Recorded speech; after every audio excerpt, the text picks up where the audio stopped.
In five, four, three, two, one. I don't even know why I actually say that because I never know whether I'm on or not.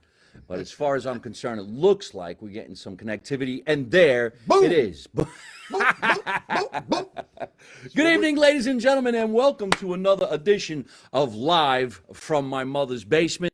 We are going to have a lot of fun on tonight's show. I could just feel it.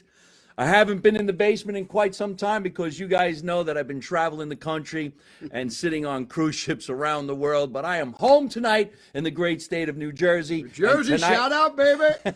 let's do a nice big shout out to my guest. Ladies and gentlemen, this is Christopher Mormando. What's up, everybody? It's a pleasure, Mike. I love it, pal. Thank you so much. In the basement for the first time. This is a pleasure and an honor, and I'm drinking, my Chianti, just in case you were all wondering. So, he brought over a bottle of wine. A lot of my listeners and followers, they know that I really don't drink because I get heartburn. But Chris, already walking around the house, has an old soul like I do. He's seen all the antiques around the house. I love it. And he said he wanted to split a bottle of wine with me. I'm like, okay, let's split a bottle of wine. And he goes, but I don't want this wine glass. No way. I want something old school. And I pulled out Grandpa's glasses. Look at this. Look at that wine glass. These are the best glasses. Junior Soprano. This is our favorite camera. This is our favorite camera. Right here. Junior, you're loving this one because this is what you drank on The Sopranos. Right? That's what he drank it with. Even in a lot of old school Italian wise guy movies, they use this thing. Absolutely, because it's real, it's authentic, and it's what? Ooh, it's good. Oh, that's good. It's Chianti. That's good. It's a Chianti. Yeah. Just like, what was it in the movie with Jodie Foster? Oh, yeah, with a nice fava beans and a Chianti.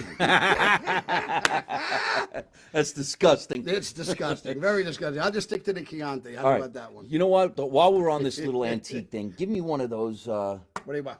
The coaster. The coasters. Look at the coasters. Okay, here's not the coaster coaster. Singing the music in the 60s. This is a different coaster. It's before the 60s, 50s. Yes. No, this might be 60s. This is about the 60s or maybe even the 70s. These were gifts to my father and mother at their wedding. I got these coasters, and the glass fits right in the coaster so perfectly. Look at that. Bada boom, right on the bar. And I don't know, maybe for some reason or other, drinking out of this glass makes the wine taste better. It does. It does. My grandfather would always say, what is those things you drink? These are the ones you drink out of. And these are the ones, when you think about it, when you used to brush your teeth and you used to rinse, that's what I used to use. I used to buy them in the Bed Bath & Beyonds, and this is what I would get. You gargle your mouth with this, but I put it as a wine. That's my wine. Look at that. Look at the flowers on that. Look at the detail on this. This is some stuff too. This is my mother would call these glasses not fine china. She didn't have fine china. They called it something else. I don't know. What, you know that glass thing that's in the dining room? Yeah. With all that stuff that's in there, glassware. What's that called? The china, all that. No, it's something else. It's the paw, the hoof. The hoof. See, the china, the hoof. Glass, the paw, the hoof. No, it's called something. Not porcelain.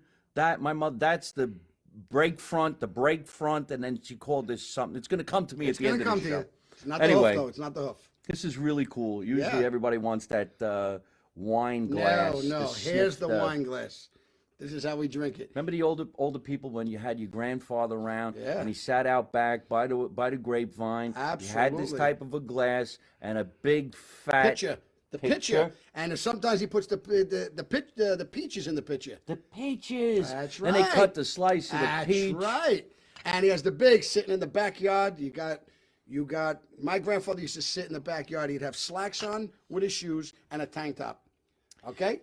And then he'd be drinking his guinea wine. tea. Yeah, guinea tea. Did you call it a guinea tea? Guinea tea, of course. We call it guinea tea and a tank top. The guinea tea. It's so funny. I always called it a guinea tea, and then when I moved to California, they called it a wife beater. And like, whose wife got beaten? What the fuck are you talking about? They didn't come to our neighborhood to say that. No, they didn't. That's it. That's exactly right. If it wasn't a guinea tea, it was the undershirt. The tank top. That's what we said. The tank top. Undershirt. Yeah. No, my mother used to say all the time, get your guinea tea and wear it under your good shirt. Yeah, the good shirt. You always had a good shirt. We're going to church this morning. Get your good shirt. Make sure you got your guinea tea on underneath so you don't sweat. And you always had to have it. Yes. Always had to have it. Take up the sweat it soaks it in. It did. That's it. And then Grandpa's hair came over the top like hooves. And I gotta tell you the truth. I'm looking at the Zeppelin mix. What are we Oh, doing? wow. I mean, it's a tease right now. I'm starving. I got a lot of them. I'm starving. I see it back of me, and I'm starving right now looking at it. I think I'm at the feast right now. Ladies and gentlemen, tonight's episode of Live from My Mother's Basement is brought to you by my sponsor, Zeppelin Mix. It is one of the greatest Italian delicacies in the world, and you can get it without going to any feast anywhere just by ordering it online at zeppelinmix.com. Use promo code Mike Marino Live, and you get yourself 15% off. I actually have one of the bags right now, so you think you're hungry. We're going to have to make these tonight when the show's over. Can we at least show them what we're doing with yes, the food? yes. And we're going to show them what we're eating. This is the mix. Look at this. Now, I had Joe from, who invented this, Joe Camariri, on the show. We actually made them, and then we ate them on the show. Gained about 16 pounds, but it's all right. It's a good gain. In 5 minutes. Yeah, it's a good gain. I love it. I call that a good gain. It's a pizza gain. Yes, no pain, no gain. Remember that. No gain, no pain. That's the way we do it. We wrap it up that way. I eat it. Did you call it pizza gain in Easter? Yes, Easter yes, pie. absolutely. The pizza gain. The pizza gain. And that's what I said. You got to get it. You eat it 16 pounds later in 5 minutes, but it's a good stuff. It's good. Folks, not only this is good, it's easy to make. We're going to make them when we're done here tonight over on the stove. You just boil some oil, you roll this up, you put them in there. They're like little donuts, and then you do what everybody did back in the day. I'm going to show Chris exactly. So this is Zeppelin Mix. Go to zeppelinmix.com. I actually have one of the brown bags right here. So when you're done and you make these, you put them on the plate. You let the oil drop off into the paper towel, paper towel, the hoof. the hoof. Everything's going to be, if we can't remember, we're going to say the hoof. The paw. The paw, though, the hoof. The paw thing. Mind if you I borrow this? It's a sin. You can't keep it there, you know. I'll bring it back. Yeah, if I hack up a guy, I'll bring it back. And we'll come up the turkey with it, you know. This is a little brown bag. I don't even know where you get these. Joe brought them on. He came over the house. Look at this little brown bag. You make your Zeppelins, and then you put the white powdered sugar on it. Powdered sugar. You put it in these bags. So you put about maybe 6 in this bag. The powdered sugar go in there. You sprinkle up the top, and you go like this, like this, like this, like this, and you are eating love. Done. Love's the best. And then there's grease all around the bag. Which is the best part. It's the best part. It also tells you did it right. Yeah. The best part is always when you know it's not supposed to be good for you. Those are always the best things. Remember that. You know, I don't know how we even got off this track, and I'm glad that we did, because love it. now we're talking about the dessert. Dessert. But before we have dessert, we're supposed to have dinner. Let's just do this now. Let's do it. Can we show them? I knew that Chris was coming over. Oh, it's look just what the we two got of us. here. Little spaghetti. We got the meatballs. You made the vodka sauce. I cooked. I made fettuccine Madonna mia. noodles. Now what? With a vodka sauce. Always need the spoon. Always need the spoon. Homemade meatballs from Aunt Joan. Aunt Joan made these meatballs. Look at this. What? I don't come from a family that did the spoon. I never did the spoon. I'm spoon happy guy. he did the spoon. And like De Niro says, it's delicious. It's delicious. Delicious. Come on, what movie? You know what movie we're talking about. It's delicious. Delicious. Yes, Goodfellas. You guys got it. Would you pass me the cheese? The Lucatelli cheese. It's the Lucatelli cheese, which once was a sponsor. I love Lucatelli. Love the cheese. Got to get them back again. And So the I'm putting a little Lucatelli family down in Lucatelli where they down took here. care of the neighborhood. That's that. And they have more of it. We're in the basement. We're eating. We're having some fun. We're going to talk some really great shit. Quick shout out to my friend who's writing into the show right now, Antoinette Parogine, who is out there in Los Angeles. She's originally from Brooklyn. Very funny comedian. Love that name. December 3rd, her and I are doing a big show in North Hollywood, California, right where all the Italians are. Nice. Thanks, Love it. Antoinette. There is a meatball in here. And Antoinette. Great name, Antoinette. Antoinette. Dom DeLuise, right? Who's Anne Bancroft played Antoinette, the sister. Antoinette. That's a classic. Oh, the best. All right, so here's a trivia. What movie is he talking about? Dom DeLuise, Anne Bancroft. I know the title. Give me the title. Anybody. No. Hold on. It could be over here, right? A trivia. Come on. Dom DeLuise. Somebody said Crystal. No, Dom DeLuise. What the fuck is a crystal? You're cursing. No cursing. No cursing. No cards. That's $5, by the way. Oh my God, I love that you know that. Yes, Fatso! Fatso! Yes! Yes! Love it, Antoinette! Remember when he was crying? Oh, my God, wait. She goes, do eat all the broiled meats you want. Do broil all the chickens. Do not eat any pastas. Do not drink any sodas. And he starts crying. Do not have any sorts of liquor, pasta, pizza. And that makes an Italian cry because we're used to that. That's what we're used to doing, eating. I'm on a diet right now. An It says Antoinette don't eat Fatso. pasta. Oh, Fatso!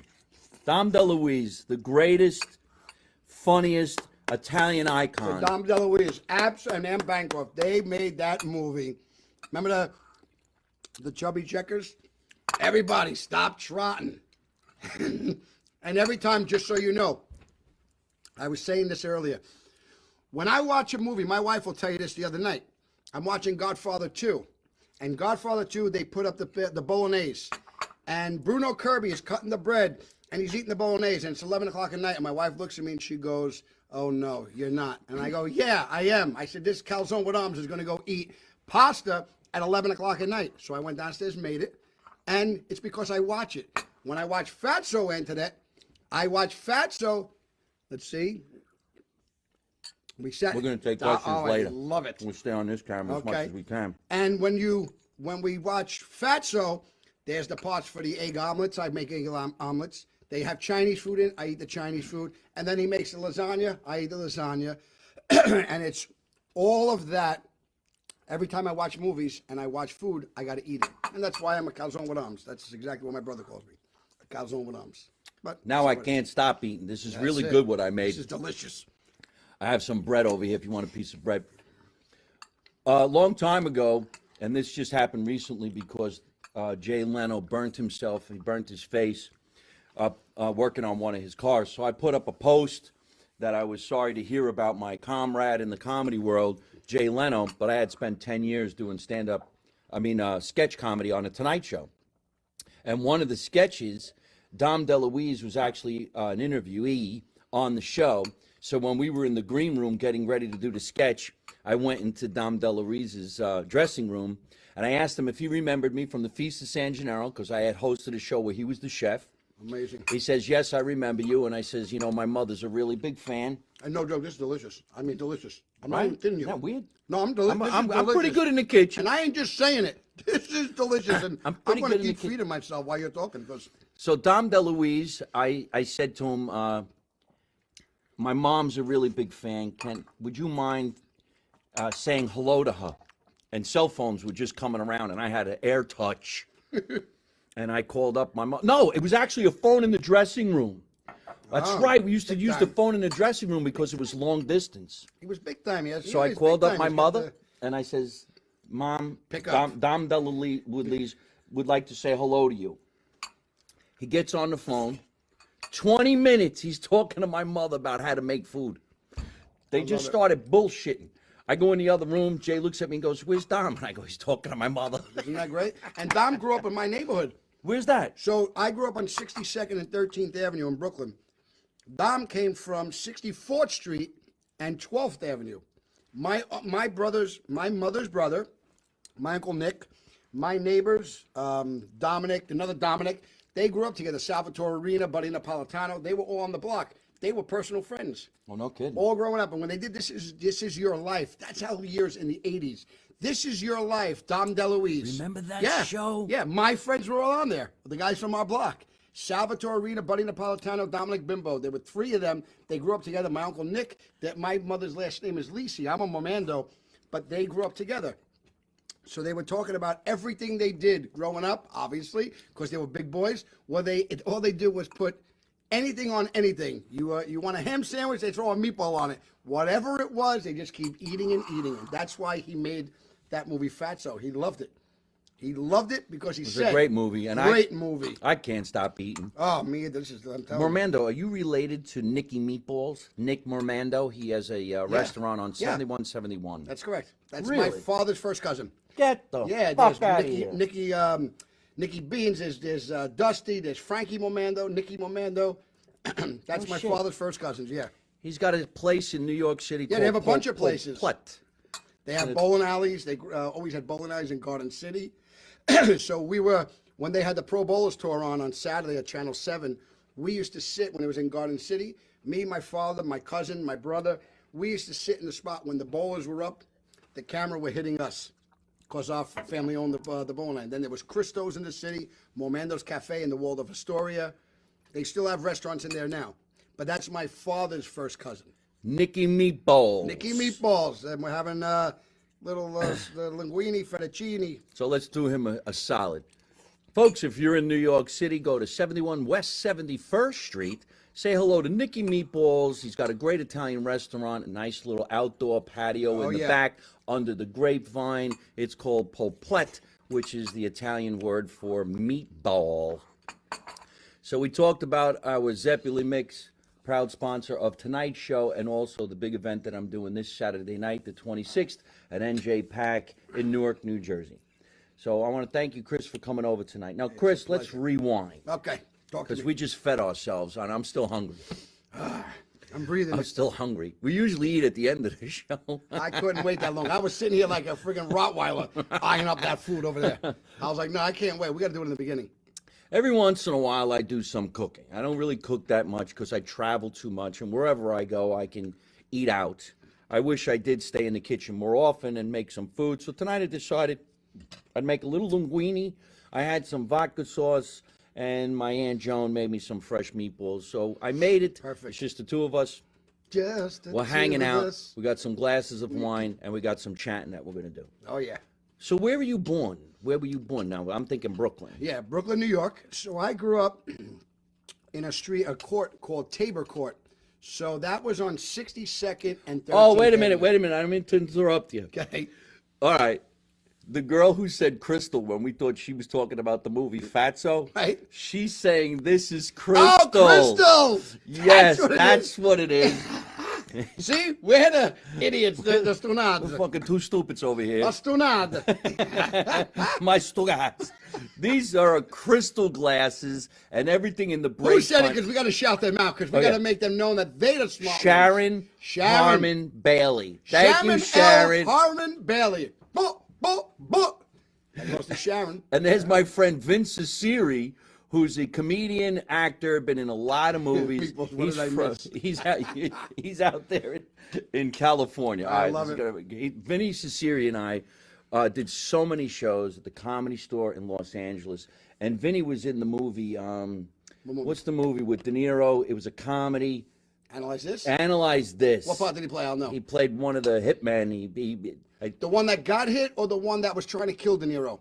He tried to kill De Niro, and then they threw him over to... Yes, yeah. That's a big, tough guy. He's That's a big motherfucker. Vinny, I know you're playing a part, Vinny! but you're better than playing that part, buddy. You're the part, brother. Because he's real. That's right. Listen, that guy, I remember watching that for the first time. I go, no, I wouldn't want to mess with that guy. That guy, no, I go the other way.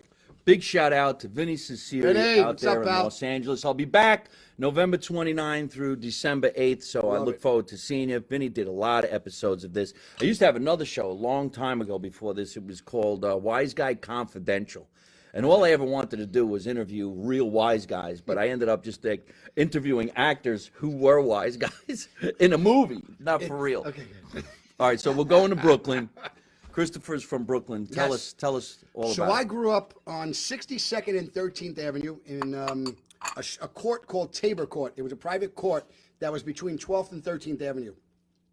And what's a court? What does that mean? So you have your blocks. In this, they called it a court because it had a fence. So when you're on 13th Avenue, anybody that knows the area, 62nd Street and 13th, if you would go up my court, it was a private little, like a cul-de-sac, but only with a lot of houses. And they had a fence that you couldn't go through.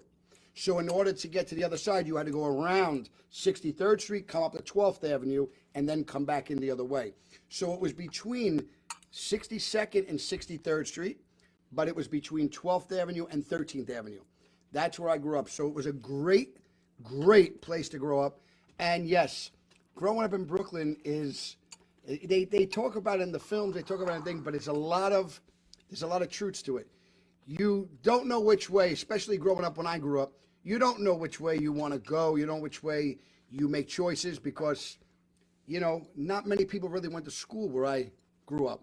We cut school. We wanted to hang out. We wanted to, the F school. We didn't like school. But that's why I called myself Astunad, because I should have went to school, because then you make bad choices and the choices could, suffer consequence, So was this court very Italian? Oh, every house. Every single house. Now, you go on the block, you might have had, they were obviously all connected houses. So you had, they're not connected in the mob, connected between row homes. Row homes. There we go. So now we had all our families that lived over there. So you had, if my family, we had about 10 or 12 houses. My next door neighbor's family had about 10 or 12 houses. The next door neighbor to them had about 10 or 12 houses. So you had about 10 to 15 families that owned about 10 houses. We had a lot of houses on the block. You probably had around 50 to 60 or maybe even more on that block, probably even more. So when you wanted to leave your house to go up the block, and in Brooklyn, growing up in a summer day or a spring day, everybody's outside on the stoop. So whether you know what a stoop is or not, Brooklyn, you had stoops. There's the steps, what we call the stoops. So everybody's outside in the front. So when you're outside in the front, you understand. That's why they make movies about this, because the authenticity is perfect. It's old school. It's real. It's when you walk to every house and knew everybody. So if you were hungry, I'd walk to my next door neighbor, probably a cousin of mine, and I'm like, hey, Aunt Marie, I want to come over. What do we got? And she'd be like, come in, I got you. Aunt Marie. Everybody was an aunt, everybody was an uncle, and everybody was a cousin. So you always had food. You always had something to drink. You always had somebody watching your back. You never, ever worried. But step out of line, you get 6 smacks in the head on the way back down to your house. And when my grandfather would call, he was the greatest guy ever. I lived with him my whole life until, I got married and moved on. But he raised me basically like in his house. And it was like, I get emotional because he was like a father to me growing up. But when he would ever get mad, you knew I did something. He would never get mad. And he treated me like a son. So when I would hear, Chris, and I'd be like, in a minute, Grandpa, no, now. And I'm like, oh, man, I was in trouble. So when I come down, I'd have 5 or 6 houses. They'd be out. They're like, what did you do? And I'm like, I didn't do anything. Boom, get down to your grandfather. Boom. So that went on. There was no such thing as violence or people calling up saying, oh, I got hit by the neighbor. There was no such thing. You were getting hit by the neighbor because that was your family that gave you a kick in the ass and they gave you a crack in the head if you stepped out of line. But it was great growing up. I loved it. I didn't like it. I loved it. And anybody that knows, you understand. And if you don't know, you could understand and get the idea just by hearing the way I'm saying it, because it was great. Yeah. It was. Yeah. It was great. I was born in Jersey City, and it's pretty much almost the same identical thing. My father would say things like, when I come home, if your ass ain't on that stoop, I'm going to kick the shit out of you and your 2 brothers. You see? So when he came home, we were right there. That's it. And to relieve the stress of a parent, the worry of where are the kids, you did what you were told. Yes, absolutely. And it was easy. Yes. And yes, we grew up in a neighborhood where the buildings were attached to each other. Absolutely. If you were one of the lucky ones that owned a building and people rented in your building, you rented to your relatives anyway. Always. So, at any given time, if you did something you weren't supposed to do, and the neighbors saw you, they would get first crack at your ass. That's right. And it could be just a neighbor or a relative. Right. But if a neighbor disciplined you and your father found out, you're going to get hurt twice as bad. That's exactly Because he right. needs to know, why did the neighbor need to discipline you? What did you do? That's right. What did you do? Whereas today, it's the the opposite. fucking reverse. The total Why opposite. did the neighborhood hit you? We're going to throw him in jail. We're going to video it. We're going to Yes. set it. We're gonna have it on videotape channel it. 5, 7, and 9, and 11, and 2, and 4, and all the other social media platforms, and we're going to expose it. Yes. Meanwhile, And we're all going to be fucking stupid. Because Hola, watch stonado. this. Watch this. Stupido. If a cop came down the block in the neighborhood I grew up in, and watch this, I know. my father would go like this. You see the cop coming down the street? All right? Straighten up your clothes. Make sure you say hello and you do the right thing. Otherwise, Respect. he's going to take you to jail. Respect. That's You want to go to jail? And you want then, to go to even jail? if you didn't do anything, you used to go, hey, Hello. I think this Hello. You look down. Look down. You're like, just let him pass. Let him go. Hello, Officer Kennedy. Hey, yeah. Officer Krumke? What was it? Officer Krumke? Officer Krumke. I said Kennedy. All right. Officer Krumke, right now. Trivia. What movie? What movie? What movie? Come on, you know it. Antoinette, you got to know this one, Antoinette. Is she still out there? Wait. Come on, Antoinette. I got faith in Antoinette. Officer Antoinette, Krumke. Antoinette. Antoinette. I got you. Antoinette. Come on. Oh, wow. Look at this. Louis James. My family's from Jersey City. They own the Casa Dante. Casa Dante, I guess, went out of business not too long ago. It was around in Jersey City for years. I knew a Dentes. I knew a bunch of Dentes. Earlier, you asked what the wine glass was. Yeah, thank you, Sharon. Sharon, we shouted you out, Sharon. West Side Story! West Side Story! Cabaret, that's it, baby. That's our Can't believe it. sponsor. Joe. What was it? Joe Camareri. I Able to know. make. Joe. West Side Story, Chin Surf. That's it. Chin All right, surf. let's do another one, wise guys. All right. Here, and there's another one of my dear friends, Anna Dre of Upcycled Creations _27. Andra, I love Just a it. quick hello. Hi, how you doing? Her work is fantastic. Her son Bonacetta. is Bonacetta really, really great. 1069. West Side Story. You got it. West Side Story. Love it. I Love said it. Officer Kennedy. Anybody know where that's from? Oof. Kennedy. Officer Kennedy. Officer Kennedy. Come on. Big trivia. Oof. Big I trivia. don't know this one. I'm thinking, Officer Kennedy. Kennedy. Kennedy. I might have to give this one up. Wow. Listen, he's got me on this one. Salute, Vinny Ciceri. Vinny. Love it. Officer Kennedy was in the Little Rascals. Oh, wow. Little Rascals. The Little Rascals. What was one of the greatest shows ever on television? What is no problem, Miss Crabtree. Yep. Miss The Troon officer. Spanky, yeah. That was just unreal when you think about it. A lot of years How ago. old were you when you left the neighborhood? Okay, so I was married young, so I got married at 24 years old. So I left Brooklyn, moved to Staten Island for a little bit. Then I moved to the city. Then I moved to New Jersey. And it was within a 5 years later. And then the choices creeped up. And then I made wrong choices. Out of Staten Island? Well, Brooklyn, it was from Brooklyn days, but it catches up with you. Certain things, always catch up. So there's what always what a conflict. exactly is it? Can you indulge? It was more on the Wall Street days that I got involved with. And, it was monies and it was stocks and it was the street. And the view of money, I jumped for. So instead of using, like I'm doing in my life now, instead of using the brain and know what I'm good at, I jumped. But you have to remember why. Not trying to condone it or even saying that I'm agreeing. Explaining it. When you're growing up and you have nothing in your pockets and you're not going to ask your mom for $1 because she doesn't have it. Right. And you're living with your grandparents. So you don't have money. So to explain it, I could explain it and say, I understand why I made choices what I made, but it's not right. But in the next breath, as I would teach my own daughters, you make decisions, there could be consequences with your choices you make. So no matter what you think, it's going to be nothing. No, it's not true.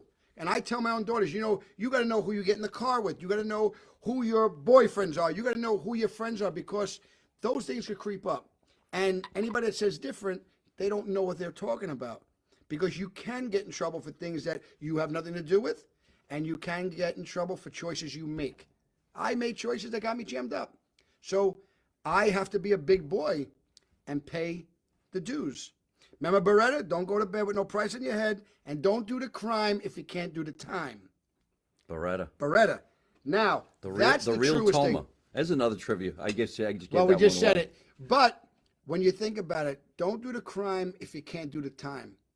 So you want to play big boy status or big girl status if you're a guy or a girl, because there's girls that go to jail too, then be prepared that there's, you could have a consequence. And it's not, oh, I'll tell on him so I could get out of it, because we don't condone it. That's wrong. Okay, and that's my biggest beef when it comes to the actual court system. I could do a crime, you could do a crime, but this person next to me over here, this person over here, they get to talk and tell, and they get away with it. Right. While others don't. Right. And that's where it becomes wrong. But in fairness, you do a crime, you're going to do your time. So you make choices, it could jam you up. And it could make you realize that, guess what? Now it's time to pay for it. So know what you're doing and realize that no matter what, there's always a consequence to anything you go for the shortcut. What exactly was it that you did that got you jammed up? Well, I went for trading stocks and trading things that were in inside information and so this was a white collar crime? White collar crime. But white collar crime still comes with sometimes heavy time. So you think, oh, it's nothing crime. No, I still did 5 years. I got 5 years and did the majority of it. So you go to federal prison, you're doing a majority of time. Whether anybody believes that or understands it, you're doing 87.5% of your time. So if you're getting 60 months, do the math, 87.5%. And I'm not talking COVID days, I'm talking regular time. Because COVID is only given relief because of the COVID, what went through. Right. So, talking regular. How long ago did this happen to you? What year? This was back in 1999. So it was the 90s. The late end of 90s. And then I was away from 2001, 2, 3, 4, and some of 05. So when you're where you are, and I could tell you, and I could make it sound a little funny, but it's not. I remember the first night. The first night in, I'm freezing. It's 2 degrees out. I got a hat on. I got a jacket on. I'm laying in a bunk that the ceiling is right here. And I never forget it, Mike. I went like this. 5 years. I go, this is gonna suck. My exact words. Not, oh, I feel bad for me. No. Yeah, I'm a big boy. You got to go pay your dues. But I did say, this is gonna suck. So let me rewind for everybody, okay? Not everybody watching tonight's from the city. A lot of people are from different parts of the world. Okay. So we got to break this thing down. A lot of people don't even understand that you said you live in that type of a neighborhood with the stoop, and the houses are stuck together. Sure. They're buildings like a city. Yeah. We're in the suburbs now. Right. The neighbors a bit of a distance. We're not Yes. stuck to them. That's true. You go to a place like Philadelphia, you look at a row home and want to jump it. off a fucking building. It's just, I don't know how they do it. It's I mean, row- they like, you take a shower and the guy next to you knows you're doing it. Yes, he's in and Brooklyn too. Yeah, Brooklyn. too. You knew in the little alleyway. You're talking to your mother or your father. Yeah. Well, they're listening to you. Yeah, everybody knows everybody. Everybody knows everybody's business. Shut up. You shut up. Close your window. Close the window. Mind your business. Mind well, your I'd like business. to mind my business if you would just shut up. That's right. Huh. You got pinched doing a white collar crime. Yes. Had to do with Wall Street. Yes. Where'd you go? What jail were you in? I was in Fort Dix, and it's in New Jersey. Indiana? No, Fort Dix, New Jersey. All right. And it was the Army base. So it's built Down the shore? Well, exit 7A over by where Great Adventure is. Yeah. So It's Fort not Dix is the that Army even base. a jail anymore? Yeah. Oh yeah. Houses 5,000 inmates. Yeah. No shit. Oh yeah. 2,500 east, 2,500 west, and they have a camp. So you have 3 spots within there. And then I went to Allenwood, which was Pennsylvania, Why'd they transfer? They traded you? because certain times they just transfer you. They have too many overcrowdings, so they transfer you to another one. And then there's times where you go for different reasons. They transfer you where you go from a certain level to a lower level, so they don't have room here, so they transfer you there. And sometimes they transfer you, and sometimes they send you places just to mess with you. And that's the truth. No matter what you want to believe, that's the truth. It's called diesel therapy. They put you on a bus. You got to go 30 minutes to another prison, but it take you 3 weeks to 4 weeks to get there. And a lot of people don't know that. But that's not to bash the system. That's just the way it is. You're in their hands. Yeah, well, So that's you did the crime, make you gotta do the choices. time. That's right. So Never go off when you that. first went in there, Yeah. the night that you were looking at the bed and it was Yeah. cold, do you have a roommate? Yeah, a lot of them. You come into like an orientation. So you're in a room which might have 40 people. You have sometimes 3 bunks. So you have three bunkies, 2 bunkies with you. Most of them are 2, but sometimes 3. And the one that I was on, which because I'm the brand new guy in, you're at the top one. So literally where your ceiling is where I'm laying here, and it's about 3 feet, not even. And I'm looking at it, and I'm hearing the yelling and the screamings, and I'm hearing, not yelling and screaming like nothing to do. You're just hearing people yell and scream, and they're talking loud, and you're going, oh my God. But the first night, and I could make it, sound funny, but I actually said, this is going to suck. Yeah. Suck. This is going to suck. Yes, one day, the first day. But it's like anything else. Nobody could prepare you for the first day. They think you could, but you got to walk in by yourself. You got to learn what it's all about. And you learn. You get in a routine. And then there's people you can know there, obviously from the neighborhood.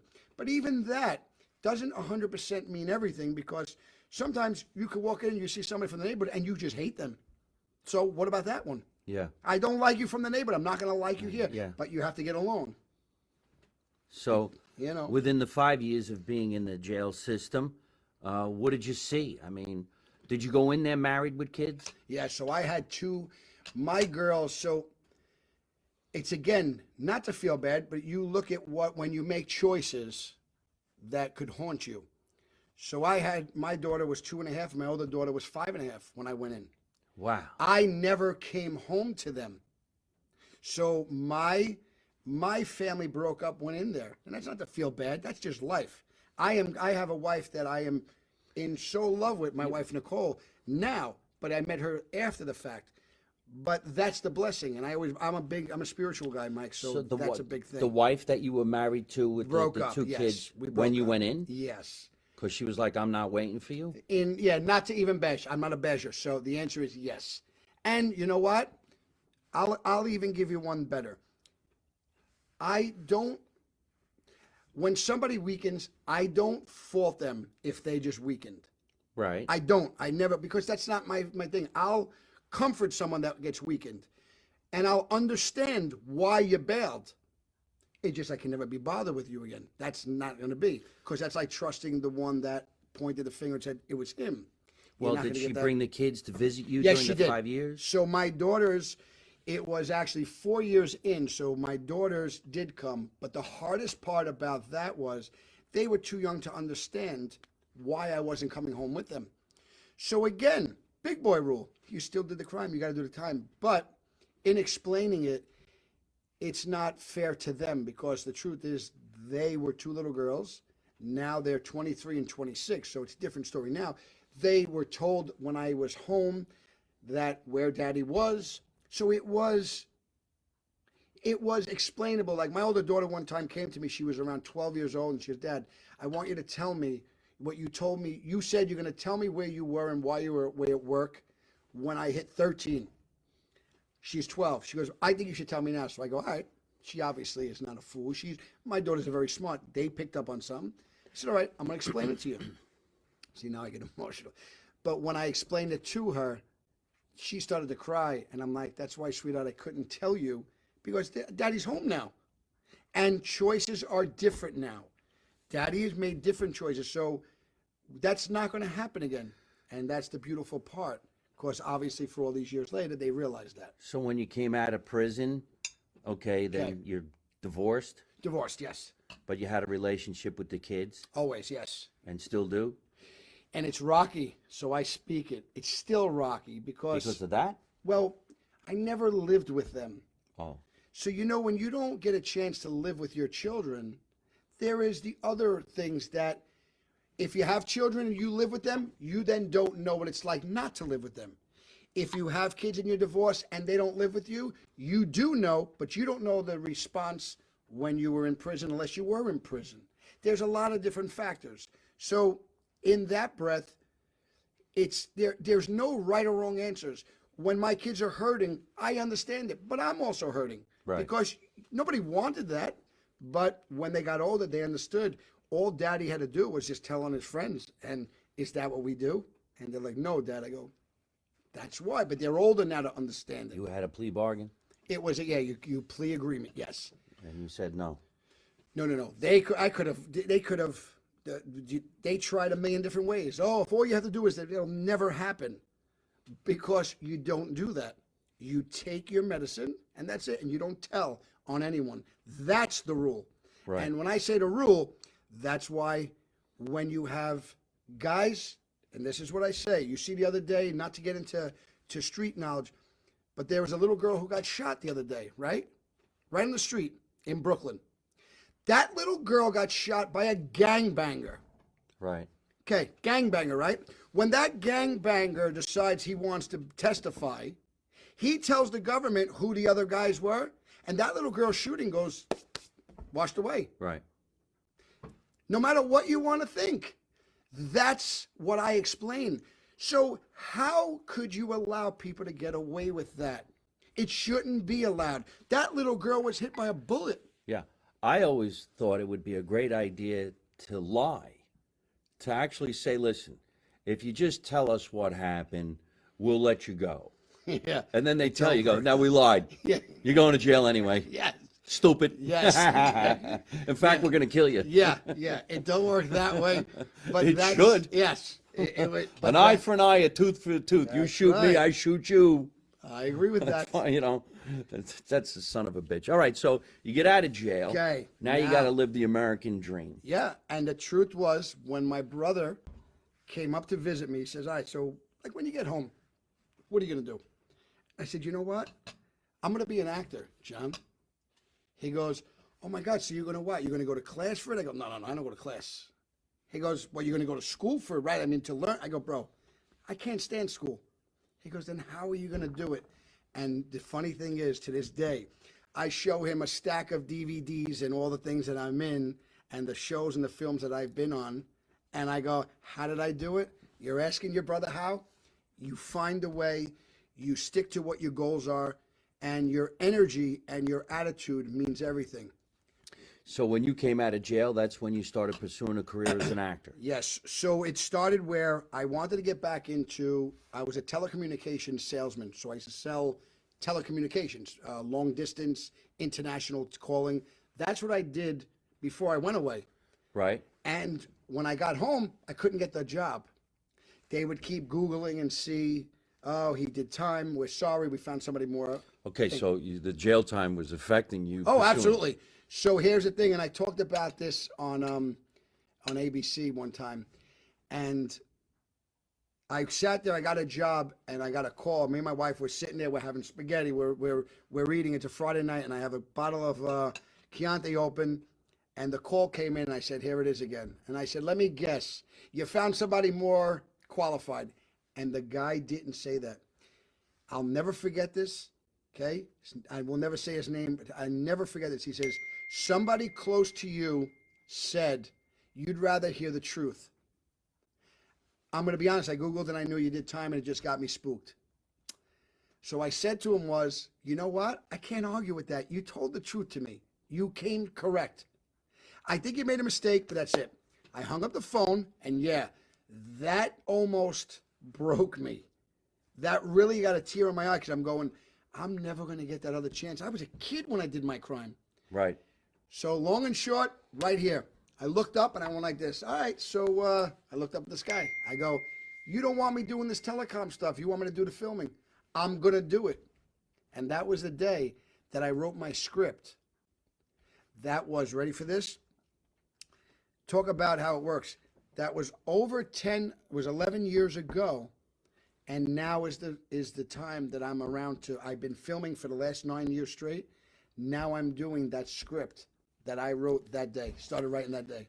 It's great the way it all comes around like that, and it's going to make an unbelievable story. The behind the scenes are always a lot of fun to watch and create. So you've been an actor all this time. Yes. Tell us about this project that I'm familiar with, because I've been hired a couple times to do some shows for Willie DeMeo. Willie DeMeo is a Love producer Will. director Yes. out of Brooklyn. Yes. And He's a Brooklyn boy. He keeping Brooklyn alive. Yeah. He is. So he developed a series called Gravesend. Yes. And they did season 1, and it was on Amazon. And now they were shooting season 2, and they got a lot of big names in this project. Yes. And I saw that you were part of that. Yes. How did you and I even bump into each other? Well, we bumped into each other. Was it Bruce? No, it wasn't Bruce, who was part of Gravesend. It was, I spoke to you through Harry Denny. Harry Denny, if you're watching, shout out. Yes. Harry loves Denny. you. Harry goes, Chris, do you know Mike? And that was the day we were at the track, and I spoke to you. It was in a June month, the June that passed, or the May, and we spoke. And that was Harry Denny that introduced us. And I said, I only know Mike through just interacting through the gram, the Instagram, but I do Instagram. Yeah, I have followers and all that, but I have, I sometimes will just go silent on the gram because I'm doing the film, so I'm nonstop around the clock.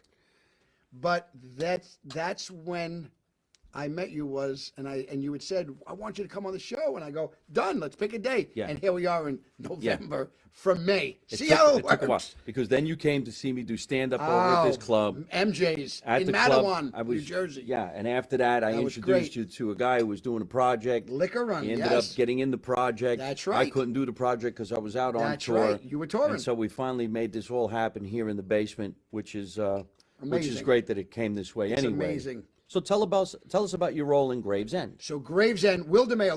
Let me tell you how this worked. I was on a show on ABC called For Life with 50 Cent.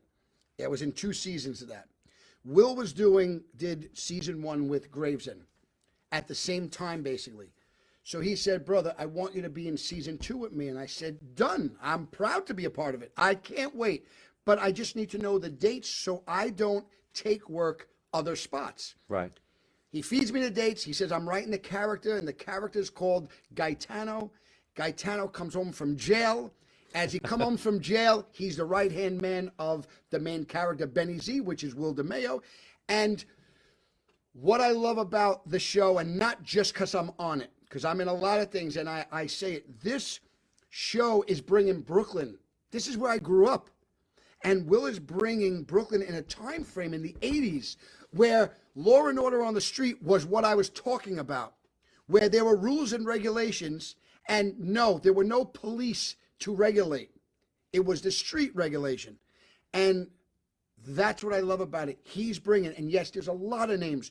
The storyline is what gets me because it brings the neighborhood back. This is what I grew up in. And guys and girls, everybody watching, this is what I grew up in. This show will give you that feel of how it really was. So people actually could watch it now. Oh, absolutely. Is season 2 up? Season 2 is wrapped. Season 2, they just announced that it's going to be a spring release. Oh, okay. So in the next few months, Right now, they would have to watch season 1. watch season 1. Season 1, Gravesend. Gravesend's an area of Brooklyn. I didn't even know that. That's right. I was like, why are they calling it Gravesend? Yes. What is that? Well, Gravesend's an area of Brooklyn. That's right. Most people know Sheepshead Bay. Yeah, and- Bensonhurst, Bay Ridge, right. But Gravesend is a big area, and a lot went down in Gravesend. Okay, that Gravesend is a scary neighborhood. So we need a new Sopranos. And, Yes, we do. An era Yes. of the 80s would be really cool because you're going to see some different cars. Oh, you're you'll going to see them. see a lot less phones. You're not going to see Instagram. That's you're going right. to see some The way it really was, beepers. Capizios, Yeah. Not cell phones. You had to go to pay phones. Dracar Noir. Dracar. Anthony, you got a quarter? That's it. You got a quarter? I got my beeper. Oh, look, 911. We got to go see that guy. What Yes. the hell is this? And then when it was with the other thing, listen. What? I didn't hear what you said. Don't tell nobody what I said. Yeah, I don't even know know what you you said. said. And that was more. All right, well, watch one funny. The man is not alive, so I'm never going to say names. I remember one time a guy going, come over here, I want to tell you something. So I said, what's up? He goes, I want you and I went, I go, what? He goes, go see this man. I want you when you and I went, great. I went, no problem. I go, I'm dead because I don't have a clue what this guy is saying, and I'm not asking a second time. Long story short, that's the way it was. Nobody. It was like sign language, and yeah, but with the, and this, yeah, no, with the, the blue light, yeah, go see him. Are you in season 1? No, not season 1. I just told you I was season in season 2. I'm in all the episodes. I'm a main casting character, cast and crew with it. And I'll tell you something. Yes, shout out to the Gravesend fam, because everyone, when I say everyone, I use A to Z, Z to A. Everyone, not just actors, everyone on that set is the best fam I've ever seen on a set. And Mike, when you're going to be there when we do season 3, because we're going to move this thing and it's going to kick ass. And it is what I'm telling you. It is got such great. Just watch season 1 and then go see, Google season 2. You'll see the names, the people that have joined. I mean, you have, and I don't want to say names because I don't want to leave somebody out. But you know A Bronx Tale, you know Sopranos, you know these shows, right? Donnie Brasco, Goodfellas. You have mains that were in there that are in here. And yeah, they might not be the main cast and character, right? The cast, but we are. But they are all bringing it in. It's amazing. It's funny. Amazing. I'm not going to give it away either, but I know a lot of the cast.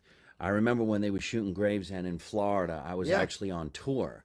And I wanted to drop by the set, but I Miami couldn't. filmed it. And then when I was in Miami performing, and a lot of guys in Gravesend came to my show, and that's how I ended up becoming friends with Bruce Sosha. Bruce is great. So Bruce came to my show. I You just don't spoke even to him know. today. I'm telling you, when I spoke to him, the time before, he goes, I love Mike. And I said, I love Mike. I was with Mike, and I told him about the show.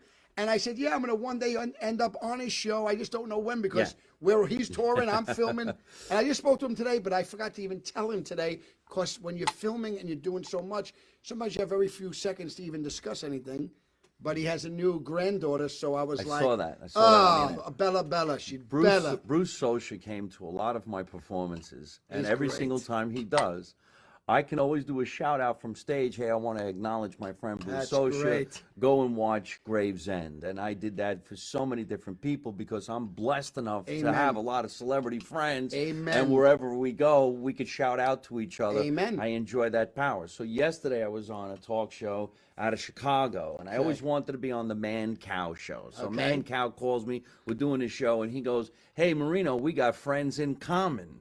And I says, yes, we do. Who are our friends? And he goes, Joe Montana and Ronnie Marmo. And I go, isn't that Ronnie, great? yeah, and Joe, so then today he texts me, hey, happy Thanksgiving. I wrote him back, and I go, I mentioned you on Man Cow. And he goes, oh, tell him I said hello. So these groovy little interactions with your friends that you admire takes you even on another plane, because you're not asking anybody for anything. You're just acknowledging, oh, yeah.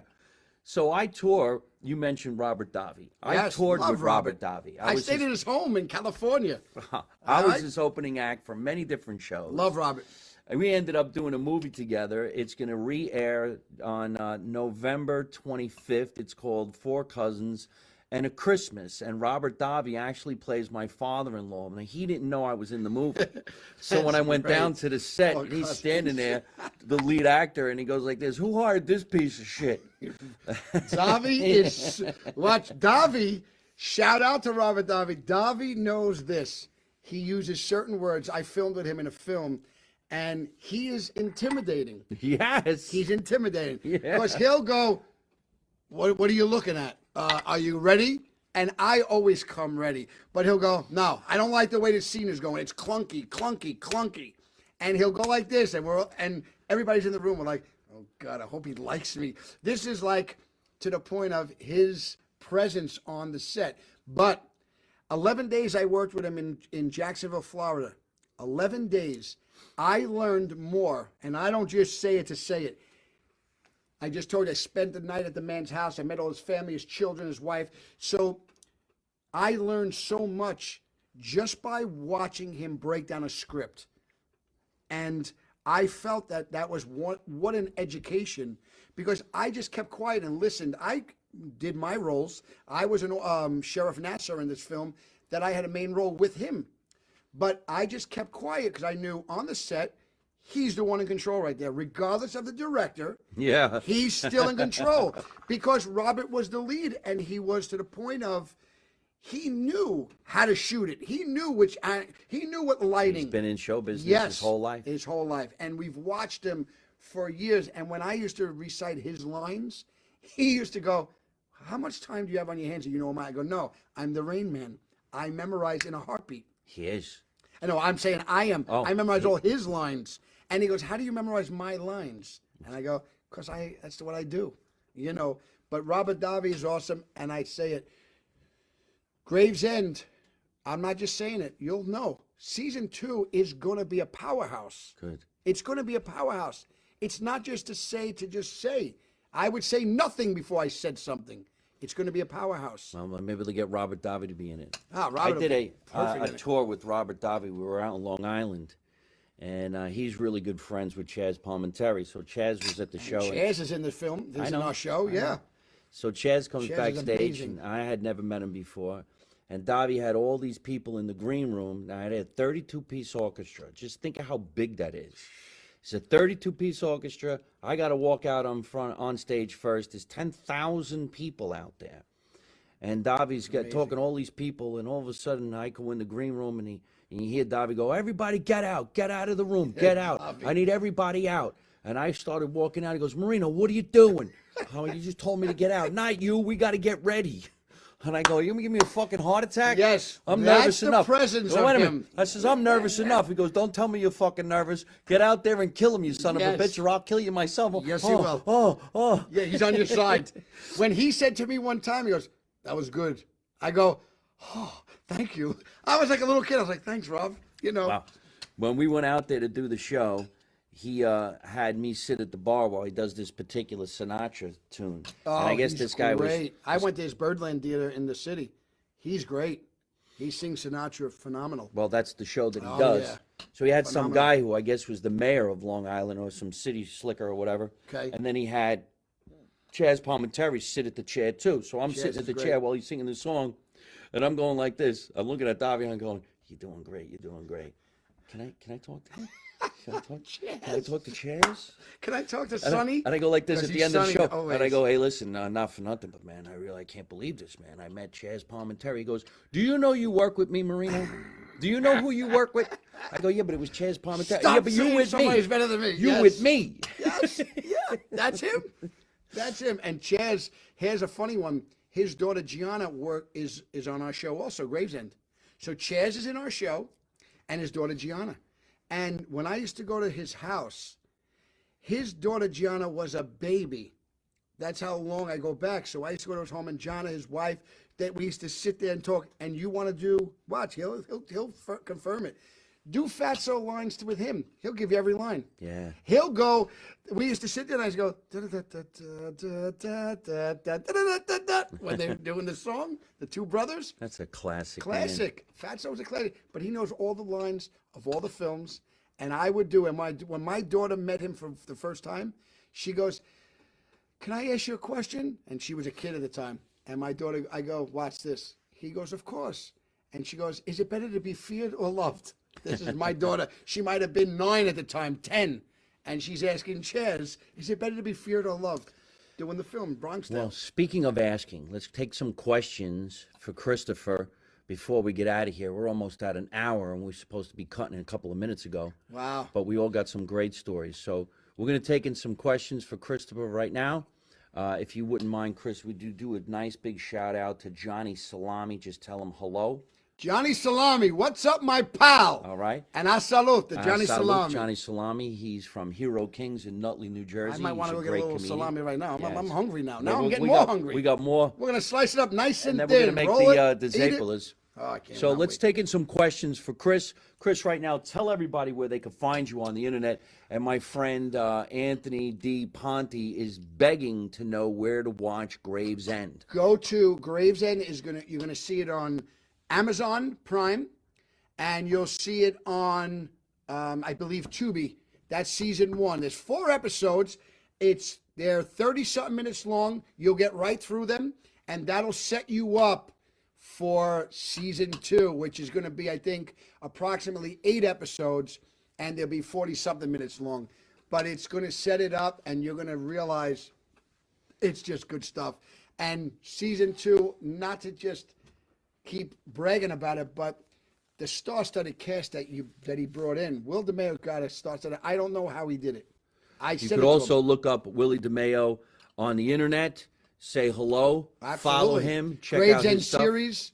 You go right on the Instagram and find me. Bruce Osha. Where do we find you on the internet? We find on the Instagram, go to Chris _Mormando, and that's MORMANDO.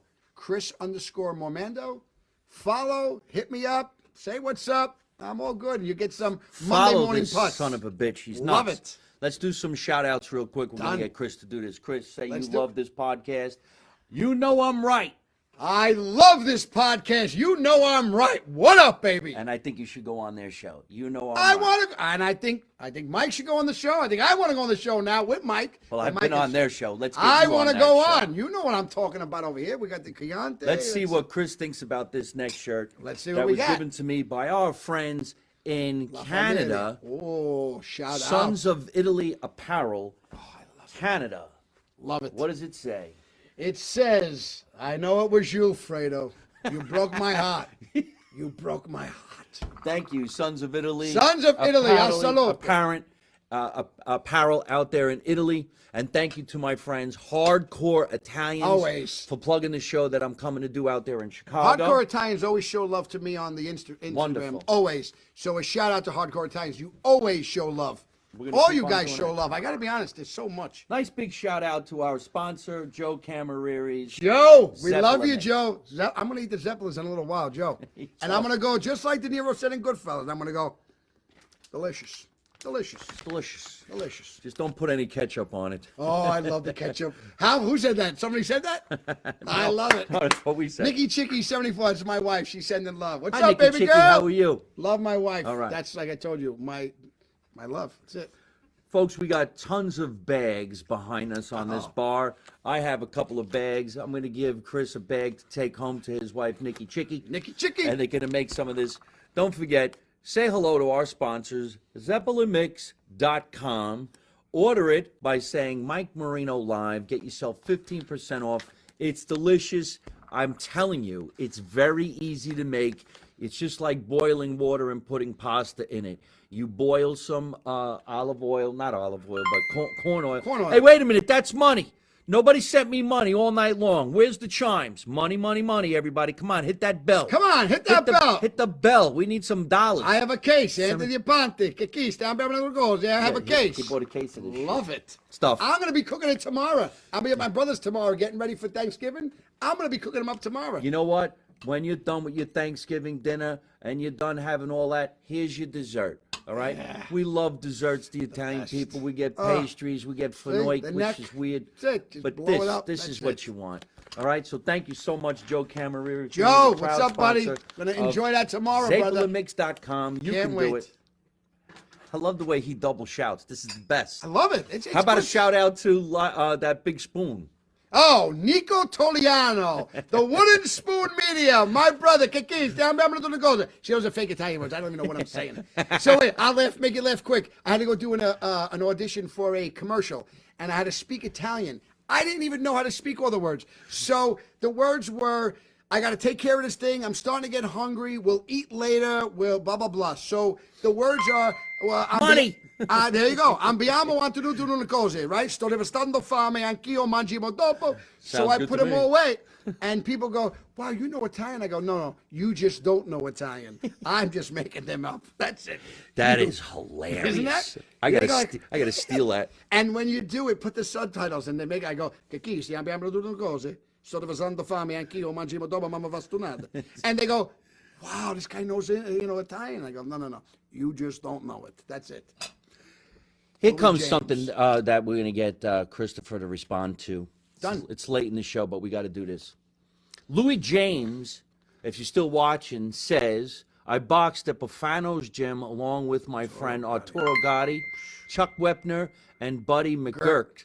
My uncle Al Serto was their manager. Many great memories. Want to respond to that? Oh, absolutely.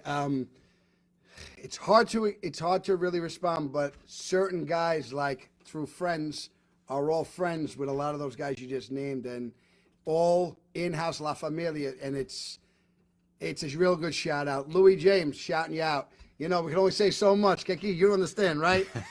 You know. And Toro, you know, it's all good stuff. You know what I'm talking about. All Somebody's actually sending us money, so keep those stars and Nico stripes Toriano, I coming. love you guys. There he is. Nico! Hey, Nico, how you Wooden doing? We're spoon. talking about the spoon. Love the spoon. Listen to me. We're going to use that spoon to stir the mix to make Zapolis. Like this. I gotta get the neck to come out, you know? The oils and the salts to come out. That's it. As my brother calls me, the calzone with arms. That's how we roll. That is hilarious. Every time I want to eat, when I go over Thanksgiving, we do the cooking. Got the raviolis, got the meatball, the braciole. I go, come on, what are we gonna do? He goes, all right, slow down, calzone with arms. We're gonna eat. And I'm like, all right. He's a skinny guy. I'm the heavy guy. I know a lot of people out there. We got to say this too, before I forget. Absolutely. What do we got? Happy Thanksgiving, everybody. Amen. We hope you have a wonderful Thanksgiving. Yes. Hopefully, this is going to be the Thanksgiving that puts families back together. Amen. Because for the last couple years, nobody gathered because of the pandemic. Yes. I'm going to be having Thanksgiving down here in the basement. Love it. And I can't wait to see the 10 family members that are from my mother's side of the family. Everybody's from Italy. But you know what? We really don't like turkey. No, we're going to have mutton guts. We're going to have raviolis. We're going to have Meatballs, antipasto. the turkey is because we have no choice. You know, we carve it up. We try a little, stuffing and What's with the turkey? You know, Shove that though. with the paw, with the paw, the hoof. the hoof. The whole... All right, we got to get going. One more time, tell everybody where they can find you on the internet. Come Chris. find me under Chris_Mormando, Mormando, and I do every once in a while, I do Monday morning pumps to get everybody rolling for the week, because remember one thing, when you wake up in the morning and you sit there and say, I got to go to work, I don't say that. I say I get the opportunity to go to work. I get the opportunity to do things that others aren't able to do today. So being here today, people that have been lost and have been passed on, we get the opportunity to do things that others weren't able. So always remember that when you count your blessings. And we're going to remember that because we're going to go have some more spaghetti and meatballs. Yes. And then we're going to make some Zapolis. So Amen and amen. God bless. Happy Thanksgiving, guys. Thank you, everybody, for watching tonight's show live from my mother's basement, the real basement that I grew up in here in New Jersey. You can listen to us all the time on iTunes, Google, Spotify, Anchor, and Italian American Radio out of New York City. Do you want to watch the show again and again and again? No problem. Go to my YouTube channel at Mike Marino Live, Instagram, Twitter, LinkedIn, TikTok. I'm even on Patreon if you feel like giving me some cash. Thank you, everybody who sent us some money for putting on the Amen. show tonight. That's I really awesome. appreciate that. Big shout out to our sponsor, Zapolamix at zapolamix.com. Don't forget to use the code Mike Marino Live and get yourself 15% off. And a big shout out to my producer, Tatiana Bluchel, for always making this a great, great show. And Tatiana, I'm shouting you out too because I want to say thank you. I was hoping to meet you tonight, but we'll do it another time. All right, she's actually in Los Angeles, and right now, her and her Traveling. husband, Cody, who Cody, directs what all up? the Marino episodes, Love it. live from my mother's basement. He also directs The Adventures of G.I. Giovanni. He directs Make America Italian Again. They're in a car right now headed home for Thanksgiving. Heading home. Yes. Well, So there's why no don't we all place go like home for the holidays, right? Right. Want to sing that one? Well, there's No. no place like home For the holidays. We got to get going. Thank you so much, everybody. Let's make America Italian again. You remember my Salute. motto. You don't know nothing, you don't see nothing, you don't say nothing. And how do I end every single one of my podcasts? By always saying the same thing. Don't take no shit from nobody. Nobody. You ready? Don't take no shit from nobody. Good night. I love it. That was awesome, pal. We're still on the air. I Boom. was doing the end. That's it. We got to. Hey, folks, I hope you're enjoying watching my podcast live from my mother's basement. We're having a lot of fun, and I'm going to have a lot of great guests on the show in the future. So if you like it, hit like. You could also leave a comment. You could subscribe to my YouTube channel and watch other funny videos. And you could also listen to my podcast on your favorite podcast app like Spotify and iTunes.